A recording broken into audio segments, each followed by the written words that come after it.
Hello বন্ধুরা, তো আজকেও একটা ছোটো মিনি ব্লগ নিয়ে চলে এলাম। তো দেখো, আজকে মিনি ব্লগটা করতাম না, কিন্তু একটা স্পেশাল কারণে করছি, তো তোমাদেরকে পরে বলছি। তো দেখো, প্রথমে সকালবেলা ঘুম থেকে উঠে আগে বিছানাটা গুছিয়ে নিয়েছি, কারণ বিছানাটা রেখে দিলে সকালবেলা আর তোলাই হবে না সারাদিনে, ওই জন্য তুলে নিয়েছি আগে।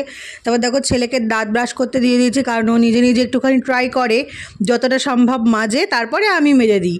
তো দেখো, ও নিজে ট্রাই করছে। তারপর দেখো, আমাদের দাঁত মাজা হয়ে গেছে। তারপর একটু চা খেয়ে নিলাম, কারণ সকালবেলা খুব বৃষ্টি হচ্ছিল, তো ঘুম ভাঙে না জানো তো চা না খেলে। যাই হোক, চাটা খেয়ে নিলাম। তো তারপর দেখো, ব্রেকফাস্ট বানাতে লেগে গেছি, কারণ দুজনে আজকে আমরা মুসলি খাবো, আমি আর আমার ছেলে, সেই জন্য। তো দেখো, প্রথমে আমি একটু দুধ দিয়ে নিয়েছি। মুসলিটা আমি এভাবেই বানাই, তোমরা এভাবে নাও বানাতে পারো, ফল দিয়ে নাও বানাতে পারো, কারণ মুসলির মধ্যেই সব কিছু ড্রাই ফ্রুটসও দেওয়া থাকে। তো আমি ড্রাই ফ্রুটস দিয়েও বানাই, কারণ ড্রাই ফ্রুটসটা ভালো শরীরের পক্ষে, সেই জন্য আমি ড্রাই ফ্রুটস দিয়েছি। তো দেখো, ছেলের আজকে আঁকা আছে, সেই জন্য ওর আঁকতে বসিয়ে দিয়েছি। তো আঁকতে তো পারছেই না আজকে, ট্রাই করেই যাচ্ছে। এই যে একটা ক্রেন দিয়েছে, যাই হোক, এই যে স্যারের আঁকা দেখো, ওর মতো এঁকেছে, এই যে ওর আঁকা।